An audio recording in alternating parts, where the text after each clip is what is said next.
नमस्कार दोस्तों, एवरीथिंग अभिषेक YouTube channel पे मैं अभिषेक आप सभी का स्वागत करता हूं। यह वीडियो एनसीईआरटी का सारांश का होने वाला है। इस वीडियो के अंतर्गत हम बात कर रहे हैं विज्ञान के बारे में, जो कि क्लास 7 से संबंधित होता है। साथ ही साथ यह जो वीडियो होगा आज का, इसमें हम बात करेंगे अध्याय 15 के बारे में। अध्याय 15 के बारे में जो भी महत्वपूर्ण कंसेप्ट होंगे, अति महत्वपूर्ण कंसेप्ट होंगे, उसको हम केवल ही केवल देखने वाले हैं। जो कि आए दिन एग्जामिनेशन, चाहे जो भी कम्पिटिटिव एग्जामिनेशन हो, बीपीएससी, बीएसएससी या फिर SSC, BPSC, teacher recruitment, railway, PCS या फिर ऑल ओवर कॉम्पिटिटिव एग्जामिनेशन के लिए महत्वपूर्ण होता है। यह जानकारी आप लोगों को अच्छे तरीके से होगा ही। साथ ही हम बताना चाहेंगे, अगर आप हमारे इस चैनल पे अभी तक नए हैं और इसी प्रकार के सीरीज देखना चाहते हैं तो प्लीज आप सब्सक्राइब कर लीजिएगा इसी चैनल को और बेल आइकन प्रेस कर लीजिएगा इसी प्रकार के सीरीज समय से देखने के लिए।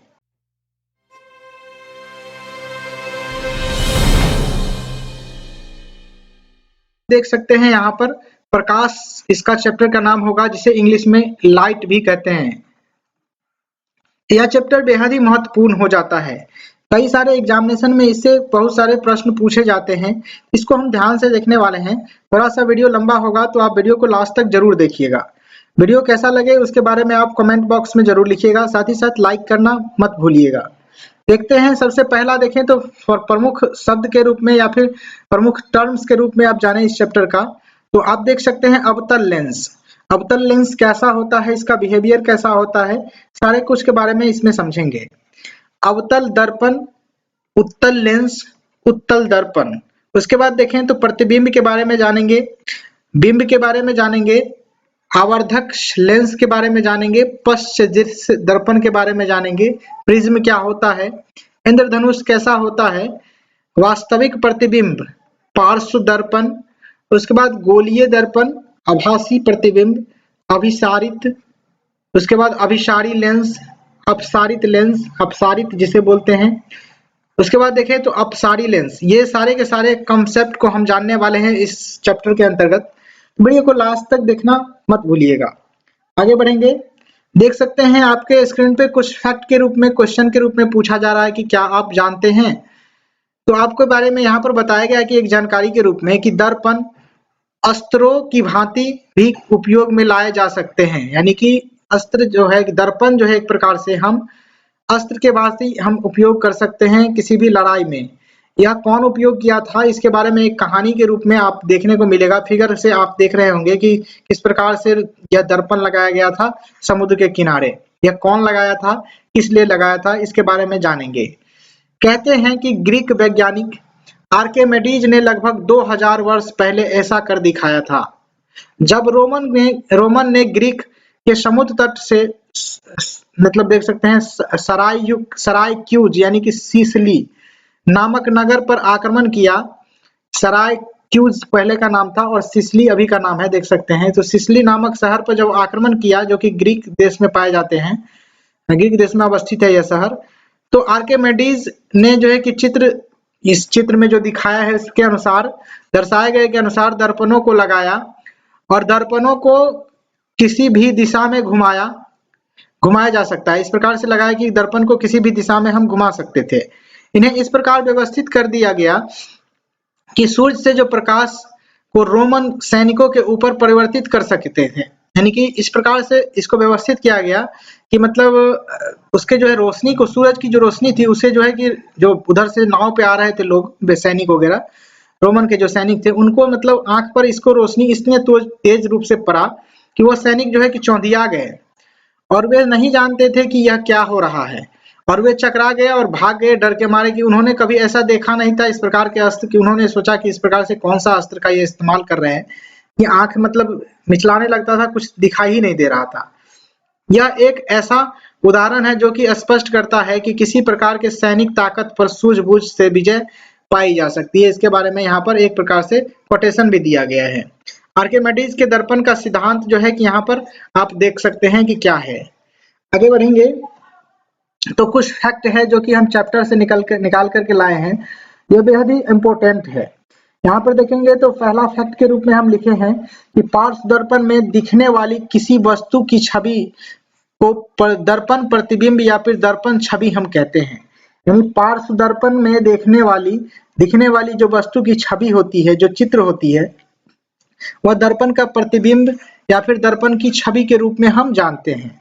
दर्पण में दिखने वाली छवि में वस्तु का दायां पक्ष बाएं पक्ष पर और इसके विपरीत दिखाई देता है।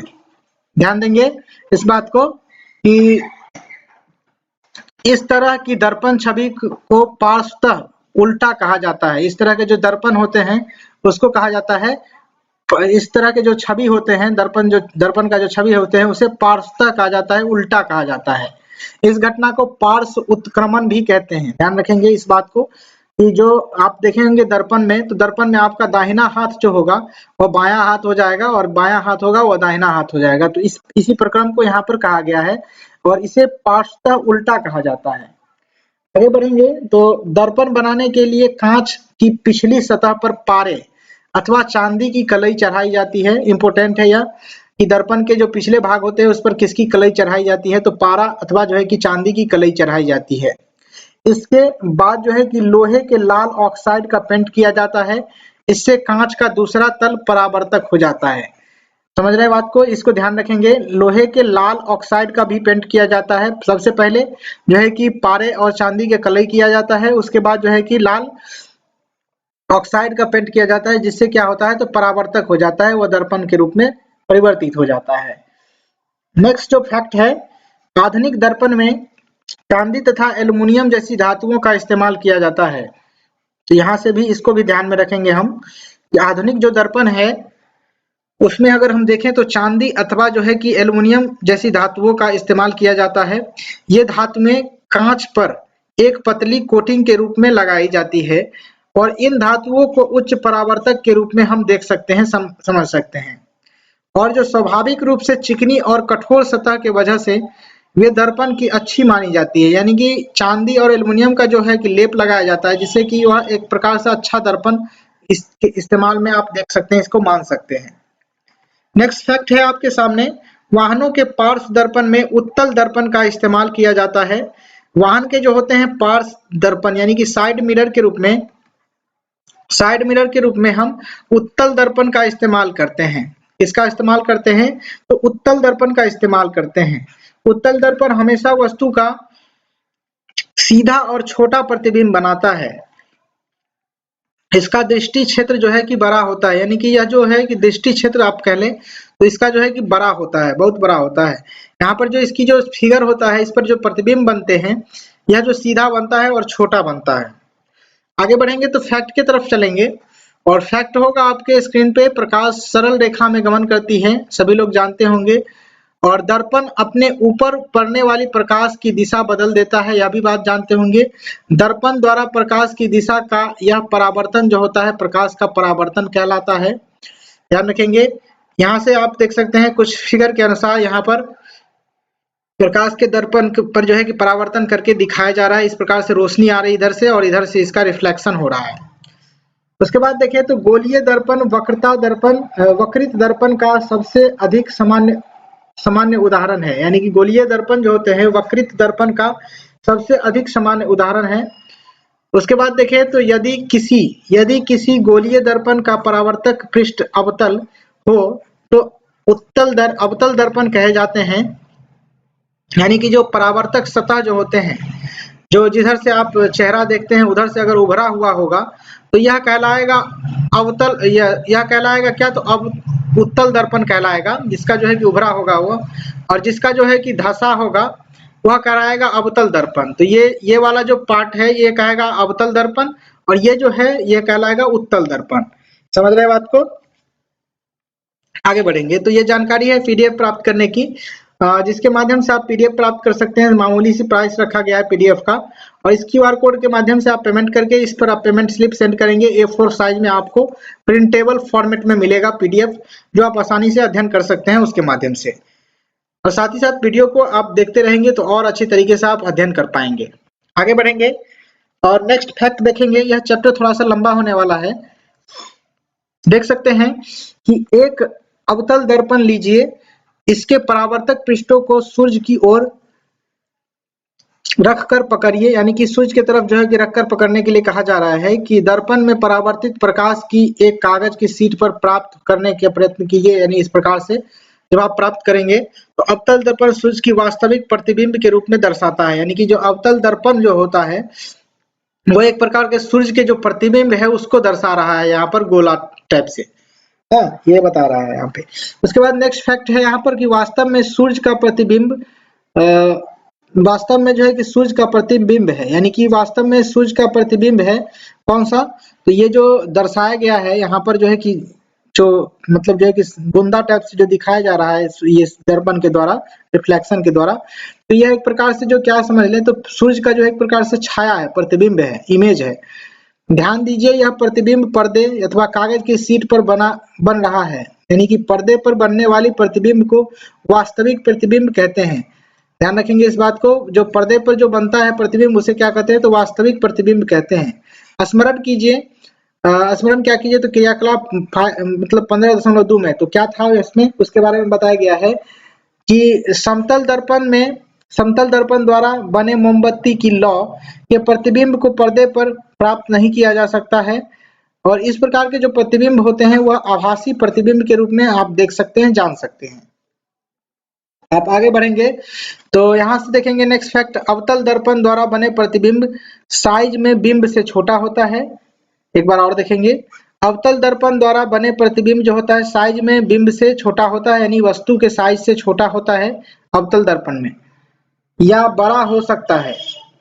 प्रतिबिंब वास्तविक अथवा आभासी भी हो सकते हैं, ध्यान रखेंगे इस बात को। अवतल दर्पण में छोटा या फिर बड़ा दोनों हो सकते हैं, और प्रतिबिंब जो होगा उसका वास्तविक होगा अथवा आभासी भी हो सकता है।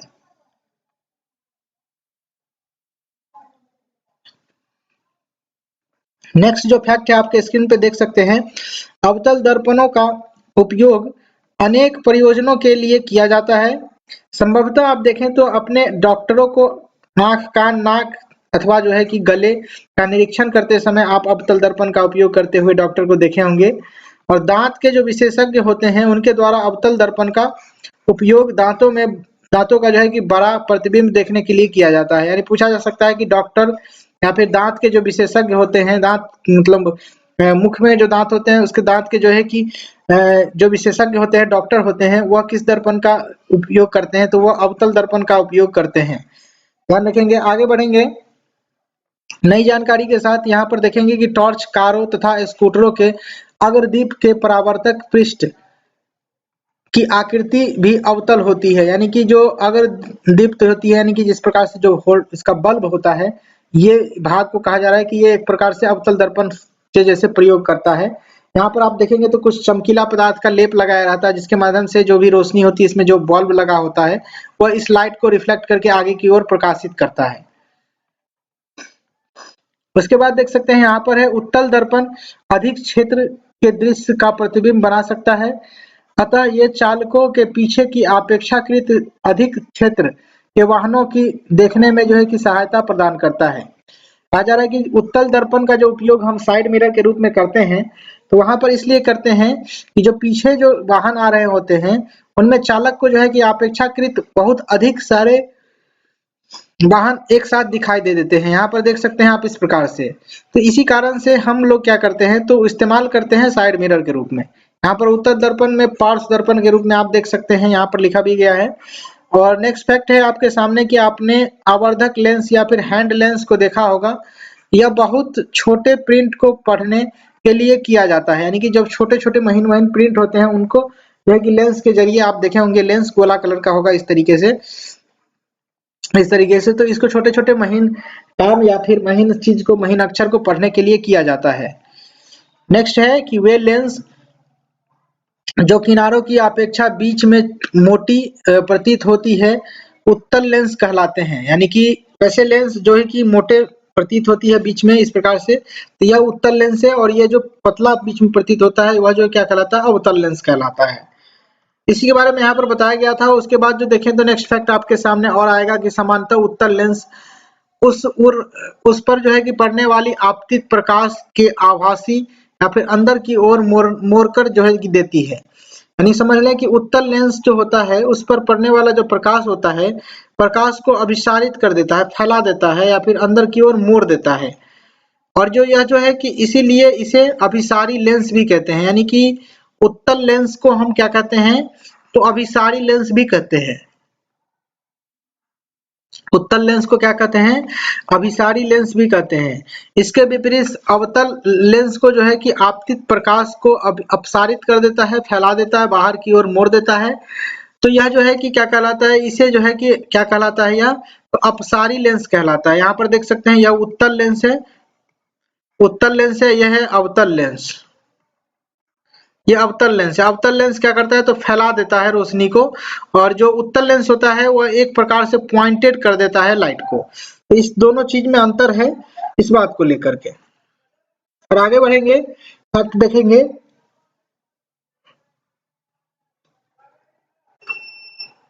उत्तल लेंस को आवर्धित लेंस की भांति उपयोग किया जाता है। उत्तल लेंस जो है उसे जो है आवर्धित लेंस की भांति हम उपयोग कर सकते हैं।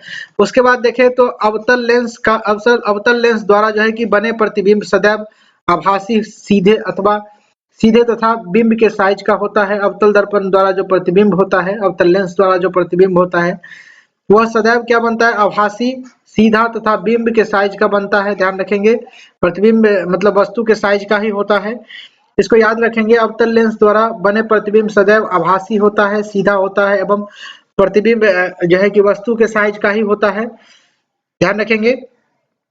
उसके बाद जो है कि मोटे तौर पर इंद्रधनुष में 7 रंग होते हैं: लाल, नारंगी, पीला, हरा, नीला, जामुनी और बैगनी। ध्यान रखेंगे इस बात को।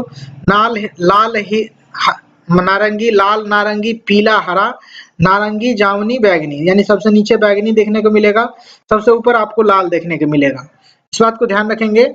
उसके बाद देखें तो सूर्य के प्रकाश में 7 वर्ण जो है कि विद्यमान है, और ऐसे प्रकाश को श्वेत प्रकाश भी कहते हैं। इस प्रकाश को क्या कहते हैं? तो श्वेत प्रकाश भी हम लोग कहते हैं। यहाँ पर देखेंगे श्वेत प्रकाश को जब हम विक्षेपित करते हैं किसी भी प्रिज्म के द्वारा, तो आपको 7 रंग यूं ही दिखाई देगा जैसे आप इंद्रधनुष में देखे थे। प्रिज्म सूर्य के प्रकाश के एक किरण पुंज को 7 वर्णों में विभक्त करते हुए देख सकते हैं आप यहाँ पर। ध्यान रखेंगे। उसके बाद 7 वर्णों वाला जो लट्टू होता है, यहाँ पर आप RGB कलर का जो है कि लट्टू के किसी भी मतलब जो कि चपटी जो पेपर होते हैं उस पर लपेट करके घुमाएंगे गोल गोल स्पीड में, तो यह निश्चित रूप से जो है कि उजला कलर दिखाएगा, जिस प्रकार से यहाँ पर दिखा रहा है। इस डिस्क को समांतर न्यूटन की डिस्क कहा जाता है, यानी समझ लें तो न्यूटन के डिस्क के जरिए हम वर्ण विक्षेपण या फिर प्रकाश के जो है कि वर्ण विक्षेपण हम कर सकते हैं, श्वेत प्रकाश को दोबारा से प्राप्त कर सकते हैं, देख सकते हैं। यहाँ पर देखें तो फैक्ट के रूप में इसी चैप्टर का है, जो सारांश के रूप में निकल के आता है, कहता है पहला कि प्रकाश सरल रेखा के अनुदिश गमन करता है। कोई भी पॉलिश किया हुआ अथवा चमकदार पृष्ठ दर्पण की भांति कार्य करता है। उसके बाद देख सकते हैं कि जो प्रतिबिंब पर्दे पर प्राप्त किया जा सकता है या फिर जा सके, वास्तविक प्रतिबिंब कहलाता है। यानी कि जो प्रतिबिंब पर्दे पर जो है कि प्राप्त किया जाता है उसे वास्तविक बिंब कहा जाता है, वास्तविक प्रतिबिंब कहा जाता है। जिस प्रतिबिंब को पर्दे पर प्रकाशित न किया जा सके उसे आभासी प्रतिबिंब कहते हैं। क्या कहते हैं? आभासी प्रतिबिंब कहते हैं। उसके बाद देख सकते हैं नेक्स्ट फैक्ट की तरफ चलेंगे तो नेक्स्ट फैक्ट, समतल दर्पण द्वारा बना प्रतिबिंब सीधा होता है या आभासी होता है या बिंब के समान साइज का होता है, और जो प्रतिबिंब दर्पण के उतने ही पीछे मतलब जो है कि दर्पण के पीछे उतनी ही दूरी पर बनता है जितनी दूरी पर जो है कि दर्पण सामने उसका बिंब रखा हो, यानी कि वस्तु को रखा गया हो। यानी कि समझ लें कि ये हमारा दर्पण है और वस्तु यहाँ पर रखा गया है, तो इसका जो है कि बिंब जो बनेगा, यहाँ पर जो वस्तु रखा गया है इसका जो प्रतिबिंब बनेगा, जितना दूरी x से ये है उसी सेम दूरी पर ही इसका प्रतिबिंब बनेगा। ध्यान रखेंगे, ये सेम दूरी पर बनेगा। क्वेश्चन भी है इससे रिलेटेड, देखेंगे आगे हम। और यहाँ देखेंगे तो नेक्स्ट फैक्ट की तरफ चलें तो दर्पण द्वारा बनने वाले प्रतिबिंब में बिंब का जो है कि वाम भाग प्रतिबिंब की दक्षिण भाग की भांति दिखाई देता है, तथा बिंब का दक्षिण भाग का जो प्रतिबिंब होता है वो वाम भाग की तरह दिखाई देता है। मैंने शुरू में बता दिया कि जब आप दर्पण देखेंगे इसमें आपका दाहिना हाथ जो है कि बायां हाथ दिखेगा और जो है कि बायां हाथ जो है कि दाहिना हाथ दिखेगा। उसके बाद देख सकते हैं अवतल दर्पण वास्तविक तथा उल्टा प्रतिबिंब बना सकता है। जब बिंब को दर्पण के जब कोई कि बिंब को दर्पण के अत्यंत निकट रखते हैं तो प्रतिबिंब आभासी, सीधा तथा आवर्धित होता है। इस बात को समझेंगे कि अत्यंत निकट रखते हुए इसको, तो जब बिंब के दर्पण को अत्यंत निकट रखते हैं तो प्रतिबिंब आभासी, सीधा तथा अर्ध आवर्धित होता है। उसके बाद देख सकते हैं यहाँ पे कि उत्तल दर्पण द्वारा बना प्रतिबिंब सीधा, आभासी तथा साइज में बिंब से छोटा होता है। उत्तल दर्पण द्वारा बना प्रतिबिंब सीधा, आभासी तथा साइज के बिंब का आकार का होता है। इस बात को समझेंगे। आगे बढ़ेंगे तो और फैक्ट है आपके सामने जो कि सारांश के रूप में निकल के आता है कि उत्तल लेंस वास्तविक तथा उल्टा प्रतिबिंब बना सकते हैं। जब बिंब लेंस के अत्यंत निकट रखा जाता है तो बनाने वाली जो प्रतिबिंब है वह आभासी, सीधा तथा आवर्धित होता है। जब उत्तल लेंस को वस्तु को आवर्धित करके जो है कि देखने के लिए उपयोग किया जाता है तो इस प्रकार से आप देखेंगे तो उसे आवर्धक लेंस के रूप में हम जानते हैं। किसके रूप में जानते हैं? आवर्धक लेंस के रूप में जानते हैं। उसके बाद देखें तो अवतल लेंस सदैव सीधा होता है और आभासी तथा साइज में बिंब से जो है कि छोटा प्रतिबिंब बनाता है। उसके बाद देखें तो श्वेत प्रकाश 7 वर्णों का मिश्रण है। श्वेत प्रकाश जो है कि कितने वर्णों का मिश्रण है? 7 वर्णों का मिश्रण है। उसके बाद रिक्त स्थान पूर्ति करें। यहाँ पर देख सकते हैं कि क नंबर में आप देख सकते हैं कि जिस प्रतिबिंब को पर्दे पर न प्राप्त किया जा सके वह जो है कि क्या कहलाता है? तो आभासी प्रतिबिंब कहलाता है। यह क्वेश्चन कह रहा है कि सदैव आभासी तथा साइज में छोटा किसी उत्तल लेंस के द्वारा, देख सकते हैं लेंस के द्वारा जो है कि बनता है। ध्यान रखेंगे इस बात को। उसके बाद देख सकते हैं कि यदि प्रतिबिंब सदैव बिंब के साइज का जो है कि बने, जो कि यदि प्रतिबिंब जो है कि सदैव बिंब के साइज का बने तो दर्पण कौन सा होगा? तो बिंब के साइज का कौन सा बनाता है? तो समतल दर्पण होगा। उसके बाद देख सकते हैं यहाँ पर कि जिस प्रतिबिंब यहाँ आप देख सकते हैं लेंस भी आप दे सकते हैं, यहाँ पर दर्पण भी आप डाल सकते हैं। इस बात को ध्यान रखेंगे। दर्पण भी हो सकता है उत्तल दर्पण में भी, जो कि उत्तल दर्पण का इस्तेमाल हम साइड मिरर के रूप में करते हैं जिसमें कि छोटा प्रतिबिंब बनता है और आभासी बनता है। इस बात को आप देख सकते हैं, समझ सकते हैं। उसके बाद जो है कि यहाँ पर देखें कि जिस प्रतिबिंब को पर्दे पर प्राप्त किया जा सके वह जो है कि क्या कहलाता है? वास्तविक कहलाएगा, रियल कहलाएगा। उसके बाद देख सकते हैं कि अगला क्वेश्चन है अवतल जो है कि अवतल कौन सा दर्पण या लेंस द्वारा बनाया गया प्रतिबिंब पर्दे पर प्राप्त नहीं किया जा सकता है? अवतल लेंस द्वारा जो है कि बनाया गया जो प्रतिबिंब होता है इसे हम पर्दे पर प्राप्त नहीं कर सकते हैं। आगे बढ़ेंगे। और जानकारी आपके सामने कॉलम ए से कॉलम बी को मिलाने वाला समतल दर्पण जो होता है, यहाँ पर देख सकते हैं समतल दर्पण प्रतिबिंब जो है कि सीधा व बिंब के साइज का बनाता है। उसके बाद उत्तल दर्पण को आप देखें तो उत्तल दर्पण कैसा बनाता है इसको आप समझ सकते हैं।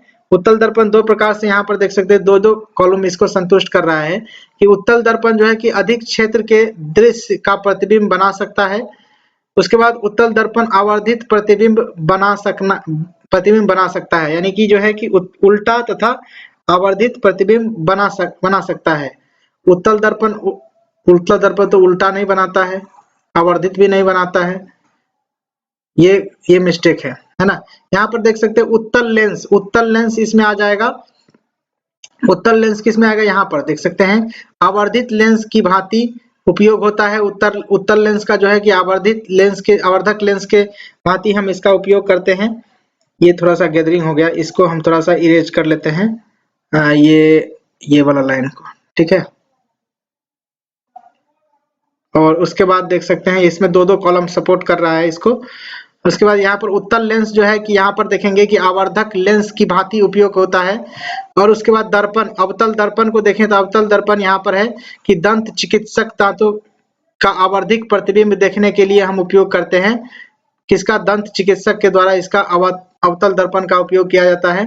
अवतल लेंस का देखें तो अवतल लेंस का सीधा तथा बिंब के साइज के छोटा प्रतिबिंब, बिंब के साइज से क्या है तो छोटा प्रतिबिंब बनाता है। कौन? अवतल लेंस बनाता है। इस बात को जानेंगे। और यहाँ पर देखेंगे तो कुछ क्वेश्चन है। इस क्वेश्चन को आप देखें तो डेविड अपने प्रतिबिंब को समतल दर्पण में देखता है और दर्पण तथा उसके प्रतिबिंब के बीच की दूरी जो है कि 4 मीटर है, और यदि वह दर्पण की ओर 1 मीटर चलता है तो डेविड के साथ उसके प्रतिबिंब के बीच की दूरी क्या होगा? डेविड और उसके प्रतिबिंब के बीच की दूरी कह रहा है, तो ये मान के चलिए दर्पण है, ठीक है, और यहाँ है उसका जो डेविड है, यहाँ खड़ा है डेविड, ठीक है, ये जो 4 मीटर है, 4 मीटर है और 1 मीटर चलता है, ठीक है, तो 1 मीटर जो चलेगा, 1 मीटर चलेगा इधर से, 1 मीटर यहाँ से यहाँ तक चल गया मान के चलिए, यहाँ आ गया डेविड, तो इधर से कितना ये दूरी हो गया? 3 मीटर हो गया, 3 मीटर हो गया, तो 3 मीटर है तो इसका फिर जो है फिगर कितना बनेगा? तो 3 मीटर पर ही बनेगा, तो ये 3 मीटर इधर हो गया और 3 मीटर ये हो गया। तो पूछा जा रहा है यहाँ पर कि डेविड तथा उसके बीच का प्रतिबिंब के बीच की दूरी, तो ये डेविड है और उसके प्रतिबिंब यहाँ पर है, तो ये 3 + 3 हो जाएगा यहाँ पर 6 मीटर। ध्यान रखेंगे इस बात को। आगे बढ़ेंगे तो इस प्रकार से आप देख सकते हैं बिंब के बड़े साइज का आभासी प्रतिबिंब बनाया जा सकता है। बिंब से बड़े साइज का, यानी कि जो वस्तु है उसके बड़े साइज का जो आभासी प्रतिबिंब हम बना सकते हैं अवतल दर्पण के द्वारा, जो कि चिकित्सक के द्वारा, दांत के जो डॉक्टर होते हैं उनके द्वारा इस्तेमाल किया जाता है। उसके बाद एक और प्रश्न है कि एक कार का पश्च दृश्य दर्पण समतल दर्पण है और ड्राइवर अपनी कार को 2 मीटर प्रति सेकंड की चाल से बैक करते समय पश्च दृश्य दर्पण में अपनी कार के पीछे खड़े पार्क किए गए, जो कि पीछे खड़े किसी ट्रक के प्रतिबिंब को देखता है। ड्राइवर को ट्रक का प्रतिबिंब जिस चाल से अपनी ओर जो आता प्रतीत होगा तो वह हो जाएगा इसका 4 मीटर प्रति सेकंड, या जो दुगुना हो जाता है। ध्यान रखेंगे इस बात को, यह दुगुना हो जाता है। जिस प्रकार से यहाँ पर दुगुना हो गया ना, उसी प्रकार से यहाँ पर भी दुगुना हो जाता है, क्योंकि समतल दर्पण के बारे में पूछा जा रहा है यहाँ पर, ठीक है, ध्यान रखेंगे। आगे बढ़ेंगे तो नेक्स्ट जो है कि वीडियो आएगा जिसमें आपको बताएंगे 16 चैप्टर के बारे में, जो कि बेहद ही इंपॉर्टेंट होने वाला है। इसमें हम 16 और 17 चैप्टर को एक साथ हो सकता है कंबाइन करें, या फिर 16 चैप्टर का अलग ही होगा वीडियो। तो आप देखते रहिएगा वीडियो, बराबर आप देखने के लिए आप सब्सक्राइब कर लीजिए हमारे इस चैनल को। Thank you for watching this video. फिलहाल इस वीडियो में बस इतना ही। जय हिंद, वंदे मातरम।